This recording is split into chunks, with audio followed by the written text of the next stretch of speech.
História da China Antiga. Olá pessoal, vamos falar hoje sobre a história da China Antiga, que é marcada aí por diversas dinastias, né, no movimento pré-dinástico e pós-dinástico. Essa que é uma das civilizações mais antigas da Terra, que está localizada ali na região do Rio Amarelo, ali na Ásia, né?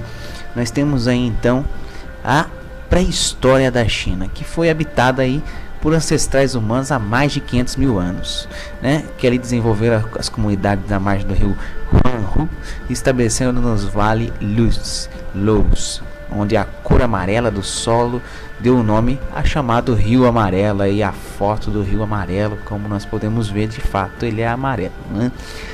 Nós temos aí então que os historiadores dividem a história da China em dinastias, né?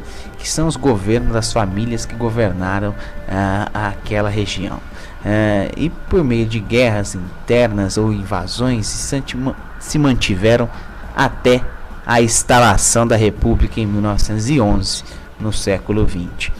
Nós temos aí a dinastia Shang, ela que desenvolveu em volta do Rio Amarelo e unificou toda essa região em 1500 a.C. Durante essa dinastia surge ali a metalurgia, o cobre, o bronze. Então nós temos aí a pré-história da China, né, a união desses povos, desses reinos que estavam no vale ali da China, né? Nós temos aí então que a dinastia Shang também tem o desenvolvimento da escrita, que é uma escrita bem particular chinesa, né? Formada aí por caracteres, né, que representam os mais diversos conteúdos de linguagem. Calcula-se aí mais de 40 sigramos, ultrapassa de 40 mil sinais. A linguagem chinesa torna-se então um fator determinante para a unidade e cultura chinesa. Nós temos aí o ideograma, né, bem próximo aí da linguagem japonesa, né? Nós temos também que destacar a nova dinastia ali, que é a Zhou, que vai perdurar até o século 3 a.C. e que realiza diversas guerras, que tem aí uma intimidade com a autoridade divina, né? Nós temos aí então que distribuíram terras à nobreza e por isso mantiveram-se num grande período de poder, por meio desses mecanismos de controle, né, a religião e a doação de terras. O Zhou, né, a dinastia Zhou, procuravam dirigir e articular as relações entre diversos nobres locais. Algumas lideranças criaram conflitos internos e fragmentaram o território, criando diversos reinos combatentes. Nós temos aí que a dinastia Zhou vai aumentar o seu domínio, né, passando ali a dinastia Shang. Nós vemos aí que a China hoje está em um bege mais claro. Nós temos então o início da China imperial, né, a formação do Império Chinês, com a era do Reino Qin, né, na qual provavelmente aí se dá o nome de China. Em cerca de 221 a.C., seu líder Qin Shi conseguiu unificar os reinos combatentes e tornou-se a primeiro imperador da China. A dinastia Han, essa que é uma das mais famosas, não a mais famosa, que estabilizou as fronteiras do Império do Norte contra os hunos, né, e conquistou o território ao sul. Nomeou assim pessoas para governar as províncias, padronizou a escrita, fez aí a rota da seda saindo lá da China e na Europa, que deu aí um grande crescimento econômico. Nós temos o crescimento populacional, a construção de canais de irrigação, que aí possibilitou o aumento da produtividade da lavoura, a moeda única, o confucionismo como uma ideologia, já que o confucionismo é uma ideologia da religião deles próprias, da China, né, que vem aí a invenção da chinesa da bússola e sismógrafo, a tentativa de eliminar diferenças religiosas e facilitar então o comércio. Então se dá aí o início da construção da muralha da China como proteção dessa contra os invasores ao norte. Impostos cada vez mais altos. Nós temos aí uma queima de livros de filosofia a fim de impedir ideias contrárias a esse pensamento no período da dinastia Han, e revoltas camponesas inspiradas aí no taoísmo, que abriu espaço então para o governo de Liu Ban, em 256 a 195, membro fundador da dinastia Han em 206. Nós temos então que todos esses acontecimentos facilitou então a chegada da dinastia Han ao poder, certo? Nós temos aí a Rota da Seda, que é marcada ali pelas histórias de Marco Polo. Sim, essa que vai sair a bússola, vai sair muitas invenções da China e vai parar onde? No Ocidente, graças a essa rota, graças ao comércio dos árabes, e ali os europeus vão utilizar muitas dessas invenções, como o macarrão, como a bússola, entre outras, a pólvora, né? Aí novamente, né, isso daí, a Rota da Seda, né, que vai ter pontos estratégicos ao longo desse caminho, tendo ali a cidade de Istambul, né, como meio termo entre Ásia e Europa. Nós temos aí a foto da muralha da China aí, que é uma das maiores construções humanas da antiguidade. Aí o exército de terracota, né, o famoso exército de terracota, na proteção eterna do imperador. Aí está até hoje, né? Já é um estudo profundo sobre esse exército.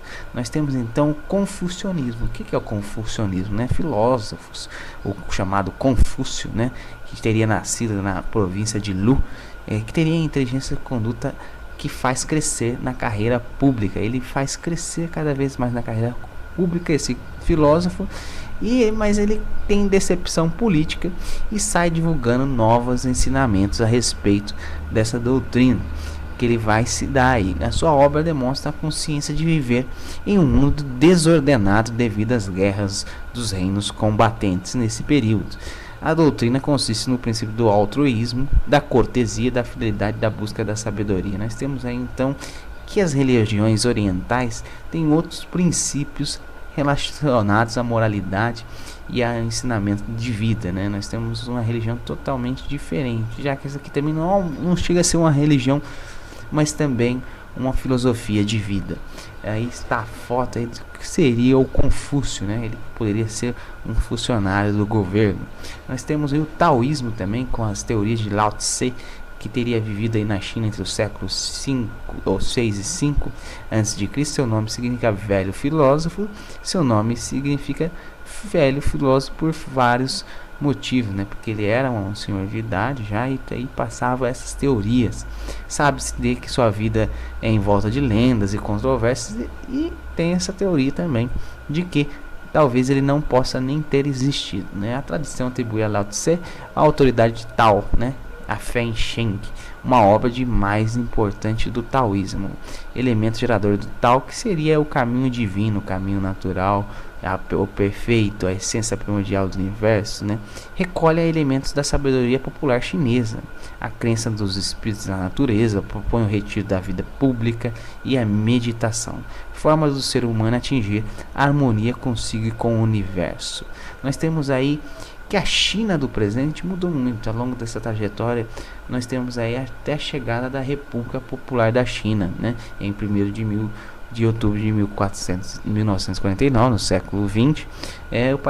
O país viveu-se novamente dividido em RPC no continente e República da China, RC, em Taoyuan, né, e outras ilhas. Cada uma das partes se considera o único governo legítimo da China e denuncia o outro como ilegítimo desde 1990 e tem procurado obter maior reconhecimento internacional, enquanto que o RPC se opõe veementemente a qualquer envolvimento internacional existente na política de uma China. Politicamente, o governo deixou de ser heterodoxamente comunista, né? Nós temos aí uma proposta de comunismo, que já é o chamado socialismo de mercado após a morte de Mao Tse-tung em 1976, apesar do Partido Comunista ainda continuar no poder lá. Deng Xiaoping, mesmo não sendo o presidente do direito, foi de fato quem comandou a China durante a década de 80 e 91. Jiang Zemin assumiu a presidência do país e governando até 2003, quando entregou o poder a seu sucessor Hu Jintao, né? Nós temos aí então a mudança gradativa econômica da China, passando a ser a grande fábrica do mundo, já que lá é um dos maiores países populosos do planeta, Nós temos aí que ver que a China hoje é uma China totalmente desenvolvida, né? Desenvolvida economicamente, uma economia crescente, né? Um país em desenvolvimento, já que é ainda um país de terceiro mundo, um país em desenvolvimento, com graves problemas sociais, ainda tem uma grande parte da população na miséria, né? Apesar de ter tirado milhões da pobreza e da miséria, mas ainda tem um regime autoritário e quase escravista ou escravista, né? Por causa das fábricas mundiais que instalam lá e pagam-se uma miséria de salário àqueles trabalhadores. Nós temos aí a divisão hoje da China em estados, né? Ou províncias. Nós temos o Palácio Chinês, né? O Palácio Real Chinês. Para vocês terem essa história da China é milenar. Não dá para se resumir em uma videoaula, ou aqui eu destaquei alguns pontos. Então eu aconselho a ler esse pequeno livro, com o qual eu já li. Ele é um resumo, mas muito bem, do Couto Sérgio Pereira, da Editora Universo, que vai contar um pouco da história da China e vai ajudar muito para aqueles que querem saber mais. Claro que a China tem uma bibliografia vasta, né? E que ainda não chegou a nós aqui do Ocidente, mas porém nós temos que ficar esperto com uma das grandes potências que está emergindo aí da humanidade. Pessoal, convido a todos a entrarem no meu canal, curta a página, se inscreva-se, conto com a participação, mande perguntas, estarei aqui tentando respondê-las, ok? Até a próxima videoaula e até lá, um abraço.